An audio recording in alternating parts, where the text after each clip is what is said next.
banyak orang-orang Syiah yang menyebarkan isu bahwasanya Wahabi mengkafirkan kaum muslimin, Wahabi ya suka menumpahkan darah kaum muslimin, ya, dan macam-macam tuduhan. Wahabi mengharamkan ziarah kubur, Wahabi mengharamkan salawat kepada Nabi sallallahu alaihi wasallam, tuduhan yang dihembuskan. Kemudian tuduhan-tuduhan tersebut disambut oleh sebagian saudara-saudara kita. Akhirnya semakin besar tuduhan tersebut. Dan ini semua adalah tuduhan tidak benar. Kita mengatakan kenyataan mendustakan itu semua. Kita tahu Raja Wahabi, Raja Salman, ya, di antaranya. Hafizahullah ta'ala. Hari ini saya baru dapat kabar dia menyuruh seorang wartawan diberhentikan dari pekerjaannya dan koran dipermasalahkan, dikasuskan. Kenapa? Karena wartawan tersebut memuji dia berlebihan. Ya, dia baca koran tersebut, ternyata wartawan tersebut memuji dia berlebihan, disuruh berhenti penulis tersebut karena dia tidak ingin sampai tauhid terganggu. Dia menjaga kemurnian tauhid, ya. Adapun menuduh bahwasanya kaum Wahabi suka mengkafirkan, maka itu tidak benar. Dibantah oleh Syekh Muhammad bin Abdul Wahab rahimahullahu taala, ya. Dan saya sedang menyusun juga tulisan tentang masalah itu, ya. Bagaimana Syekh Muhammad bin Abdul Wahab mengatakan kami tidak pernah mengkafirkan yang berkaitan dengan masalah 4 rukun, masalah salat, masalah zakat, puasa, haji. Kalau ada yang meninggalkan salat tidak dia kafirkan. Karena ini masih masalah khilafiyah di kalangan para ulama. Yang kami kafirkan hanyalah yang berkaitan dengan syahadatain. Kalau orang terjerumus dalam kesyirikan. Itu pun beliau mengatakan kami menjelaskan tentang masalah ini syirik, ini kekufuran. Adapun memvonis itu masalah lain. Makanya beliau dalam pernyataan mengatakan bagaimana kami mengkafirkan orang-orang sementara ada orang yang beribadah di kuburan Ahmad Al-Badawi tidak kami kafirkan karena dia tidak tahu. Bagaimana kemudian kami dituduh mengkafirkan orang-orang? Apalagi kemudian dituduhkan suka menumpahkan darah kaum muslimin. Apakah ada jemaah haji yang pergi ke Arab Saudi ketakutan dibunuh oleh orang Arab Saudi? Bukankah Saudi itu sarangnya Wahabi? Semua penduduk Saudi rata-rata apa? Wahabi. Apakah ada jemaah haji yang ketakutan kalau ketemu orang Arab Saudi? Ya. Yang akan dirampas hartanya, akan dibunuh? Enggak ada, itu omong kosong. Atau kalau Arab Saudi memberi bantuan, gratisan banyak, pelayanan. Ya. Bahkan Raja Salman kalau sudah memberikan bantuan, sebelumnya Raja Malik Abdullah, kalau sudah beri bantuan kemana saja? Suriah dibantu luar biasa. Jutaan orang Suriah dibantu di Arab Saudi. Ya.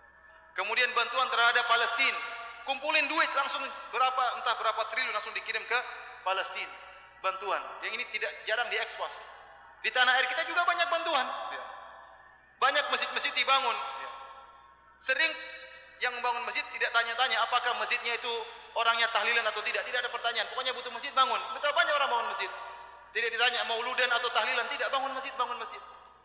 Betapa banyak pondok-pondok dibantu. Ya. Kemudian juga ya Suriah, Yaman dibantu. Secara madhab kalau kita bicara akidah ada perbedaan. Ya. Kita tahu Yaman bukan Wahabi, kita tahu Suriah bukan juga Wahabi, Palestina juga bukan Wahabi, tapi dibantu sama raja-raja Wahabi. Kemanusiaan mereka tinggi. Maka maksud saya seorang jangan menuduh yang tidak-tidak. Kalau dia menuduh bahwasanya Syekh Muhammad bin Wahab melarang untuk ziarah kubur, tidak benar. Kita suruh ziarah kubur, yang tidak boleh kalau minta kepada penghuni kubur. Ya. Dilarang bersolawat. Saya bilang kita tiap hari bersolawat. Allahumma sholli ala Muhammad sallallahu alaihi wasallam. Berulang-ulang dalam ceramah kita bersolawat. Ya. Yang dilarang mungkin solawat yang mengandung mana-mana kesyirikan, itu yang dilarang. Adapun kalau solawat yang sunnah silakan. Ya. Oleh karenanya seorang berhati-hati tatkala memberi tuduhan yang tidak-tidak, ya, karena termakan dengan provokasi sebagian orang. Kalau dia nuduh Syekh Muhammad bin Wahab dengan tuduhan yang tidak-tidak, ingat dia akan disidang oleh Allah pada hari kiamat. Kita kalau nuduh orang tidak benar, kita akan disidang berhadapan dengan Syekh Muhammad bin Abdul Wahab, dan hati-hati jangan-jangan pahala kita diambil oleh beliau seluruhnya. Karena kita tuduh dia dengan tuduhan yang tidak-tidak. Ya, ini bahaya, hati-hati. Maka seorang tatkala berbicara hendaknya dia berpikir sebelum mengucapkan apa yang dia ucapkan.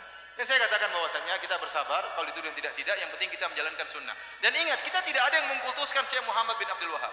Syekh Muhammad bin Abdul Wahab rahimahullah hanyalah seorang ulama yang bermadzhab Hambali. Jadi bisa salah bisa benar, kalau salah kita tolak, kalau benar kita ambil. Dia sebagaimana ulama-ulama yang lain, bisa salah bisa benar.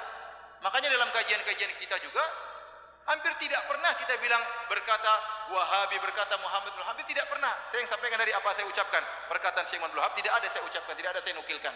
Ya, hampir tidak pernah. Kita sampaikan perkataan para ulama, perkataan ahli tafsir, siapa saja. Maka jangan kita berbuat zalim terhadap seorang pahlawan seperti Syekh Muhammad bin Abdul Wahab. Beliau adalah pahlawan. Dengan jasa beliau berdirilah kerajaan Arab Saudi.